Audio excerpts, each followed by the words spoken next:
বাঙালিদের অনেক সদ্গুণ আছে, দু একটি খারাপ গুণ আছে। সেই খারাপ গুণ হচ্ছে দোষ দেখা, নিন্দা করা। সবাই খারাপ, কারোর দোষ দেখো না, দোষ দেখবে নিজের। জগৎ পর নয় মা, জগৎ আপনার। তুমি যাকে পিছনে ফেলছো সেও তোমাকে পিছনে টানবে, এটি মনে রেখো। ও সারদা সরস্বতী জ্ঞান দিতে এসেছে, তো রূপ থেকে এসেছে, পাশে লোকে খারাপ চোখে দেখে। নিন্দা করো না, নিন্দা করলে আমারই ক্ষতি, কারণ সেই চিন্তাগুলি আমার উপরে, মনের উপরে দাগ রেখে যাবে। সীমা সারদা দেবী বলেছেন, কারোর দোষ দেখো না, দোষ দেখবে নিজের। জগৎ পর নয় মা, জগৎ আপনার। দুটো মোটামুটি একই। নিন্দা বা দোষ দেখা কেন খারাপ? যদি শান্তি চাও মা, কারো দোষ দেখো না।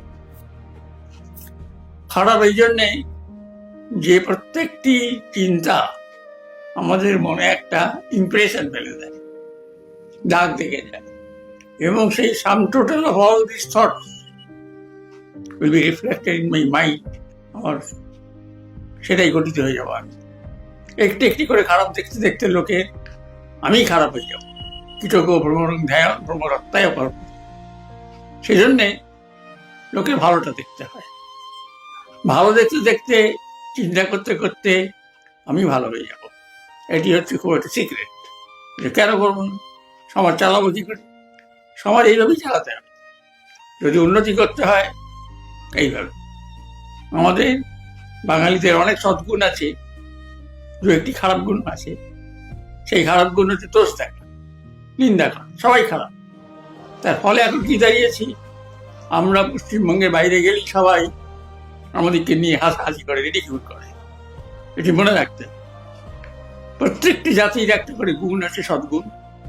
আমরা যে ছুটছি, অনেক আমাদের ছেলেরা মেয়েরা ফরেন কান্ট্রি, তাদের এই দোষ দেখার ব্যাপারটা নেই। আমিও ছিলাম একটা কান্ট্রিতে, আমি জানি। They always encourage. You are good, you are to be better. Come on, don't get depressed. আর এখানে যদি কেউ উঠতে যায়, যেন সকলেই তাদের পা ধরে টানার চেষ্টা করে। তা আমাদের জীবনের স্থিতি হচ্ছে এগিয়ে যাওয়া, জাগতিক উন্নতি, আধ্যাত্মিক উন্নতি। জাগতিক উন্নতি যেটা করবে, তার মধ্যে তাদের একটা আধ্যাত্মিক ইয়ে থাকবে। আর যারা সব ছেড়ে এসছে সাধু হতে, তাদের আরো আরো আরো এগিয়ে যেতে হবে। মা বলছেন, ওকে লিখে দাও যে কবে দেখা মিলবে সাধু, সেটা বড় কথা নয়। তোমরা ঘর বাড়ি ছেড়ে এসেছো, ভগবানকে ডাকবে না তো কি করবে? এই কথা। মায়ের কথা আমরা সবসময় প্রাধান্য মনে করি, কারণ ঠাকুরের একটি বিখ্যাত কথা আছে, ও সারদা সরস্বতী জ্ঞান দিতে এসেছে, তো রূপ থেকে এসেছে, পাশে লোকে খারাপ চোখে দেখে। Sarada Saraswati, she will encourage the whole world. All are her children. মায়ের কাছে যেমন সবাই শিশু, আমরা সারদা দেবীর কাছে সবাই আমরা তার ছেলে মেয়ে, সবাই শিশু। এই দুজন ঠাকুর মা এই যুগে এসছেন, তাদের কম্বিনেশন অসাধারণ। আমরা যদি চিন্তা করি পৃথিবীর ধর্মজগৎ সম্পর্কে, একটু পড়াশোনা করি, দেখতে পাবো এরকম অবতার এত পাওয়ারফুল এবং অল ইমপ্রেসিভ, কাউকে বাদ দিচ্ছেন না।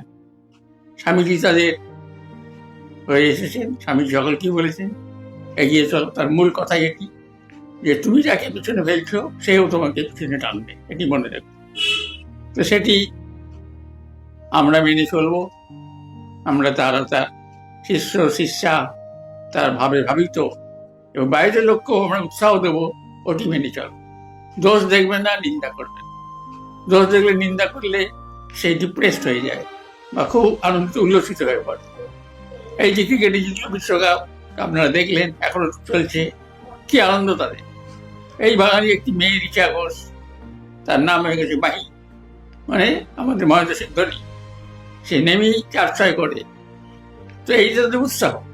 আর আমরা ঠাকুরের যে কথাটা বলেছে, নিন্দা করো না, নিন্দা করলে আমারই ক্ষতি, কারণ সেই চিন্তাগুলি আমার উপরে, মনের উপরে দাগ রেখে যাবে।